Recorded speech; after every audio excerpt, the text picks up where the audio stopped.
కడపలో ఇటీవల హత్యకు గురైన రియల్ ఎస్టేట్ వ్యాపారి పెద్ద దస్తగిరి హత్య కేసులో కీలక విషయాలు బయటపడుతున్నాయి. జగన్ మేనమామ మాజీ ఎమ్మెల్యే రవీంద్రనాథ్ రెడ్డి హస్తం ఉన్నట్లు పోలీసుల విచారణలో వెల్లడైంది.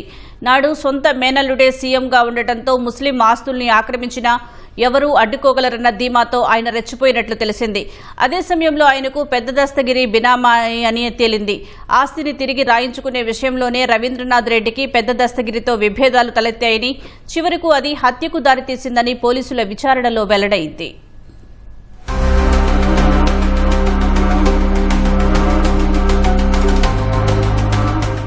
కడప నగరంలో పేద ముస్లిం విద్యార్థులకు విద్య అందించేందుకు షేక్ నసీర్ హుస్సేన్ అధ్యక్షుడిగా 1989లో Tayyab Muslim welfare society register అయింది.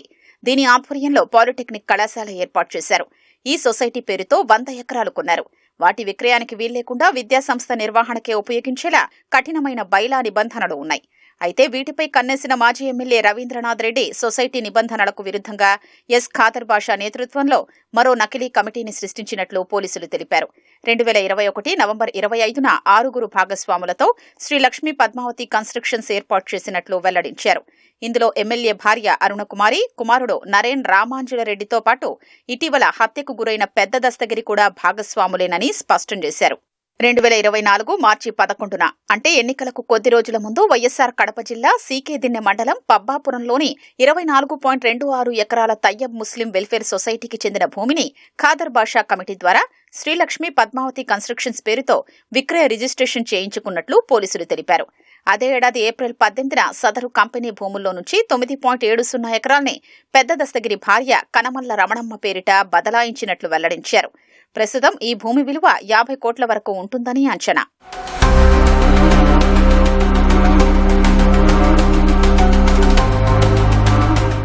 ఆస్తుల వివాదంతో నిర్వహణకు నిధుల్లేక పాలిటెక్నిక్ కాలేజీ గతేడాది మూతపడింది.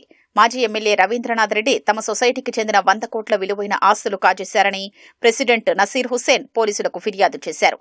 ముస్లిం సొసైటీ ఆస్తుల విక్రయాల్ని అడ్డుకోవాలని వ్యవస్థాపకుడు ప్రెసిడెంట్ షేక్ నసీర్ హుస్సేన్ కోర్టును ఆశ్రయించగా న్యాయస్థానం స్టేటస్ కో ఉత్తర్వులు జారీ చేసింది. రిజిస్ట్రేషన్ శాఖ ద్వారా ఈ ఆస్తుల్ని నిషేధిత జాబితాలోనూ చేర్చారు. అయినా నిబంధనల్ని తుంగలో తొక్కి 2024 మార్చిలో అక్రమంగా రిజిస్ట్రేషన్ చేయించారు.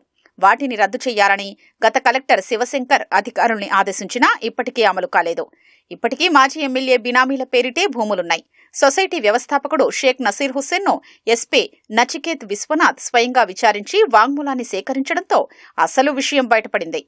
పెద్ద దస్తగిరి భార్య రమణమ్మ పేరుతో రాయించిన 9.70 ఎకరాల్ని ప్రొద్దుటూరుకు చెందిన రియల్ ఎస్టేట్ డెవలపర్లకు ఇచ్చేందుకు రవీంద్రనాథ్ రెడ్డి ప్రయత్నించినట్లు పోలీసులు తెలిపారు. ఈ క్రమంలోనే ఆయనకు దస్తగిరికి మధ్య వివాదం తలెత్తినట్లు పోలీసుల విచారణలో వెల్లడైంది. నిత్యానందరెడ్డి రిమాండ్ రిపోర్టులోనూ భూదందాల వ్యవహారంతోనే పెద్ద దస్తగిరి హత్య జరిగినట్లు పేర్కొన్నారు. ఇప్పటికే ఈ కేసులో నిందితులకు సహకరించిన వైసీపీ నేత మాజీ డిప్యూటీ మేయర్ నిత్యానందరెడ్డిని పోలీసులు అరెస్ట్ చేశారు. ఈ హత్యకు ₹1 కోటి సుపారీ ఇచ్చేందుకు ఒప్పందం కుదిరిందని, ఇప్పటికే 60 లక్షలు చెల్లించినట్లు పోలీసుల విచారణలో తేలింది. ఈ మొత్తాన్ని ఎవరిచ్చారు అనే కోణంలో దర్యాప్తు సాగుతోంది.